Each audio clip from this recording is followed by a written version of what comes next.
உறவென சார்ந்திடுமே. அவர் உள்ளமதில் சிறு கள்ளமின்றி உண்மை ஒளி பெற நேர்ந்திடுமே.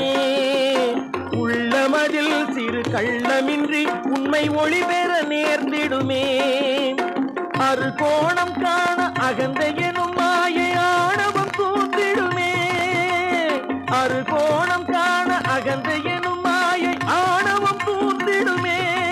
நல்ல அருங்குணம் அனைத்தும் அரும்பிடும் மனத்தில் ஆனந்தம் சேர்ந்திடுமே. ஓம் சரவண பவ என ஒரு முறை சொன்னாலும் சங்கடம் தீர்ந்திடுமே. வாழ்வில் சண்முகன் அருளால் சகல நலங்களும் நம்மிடம் சேர்ந்திடுமே. முருகா முருகா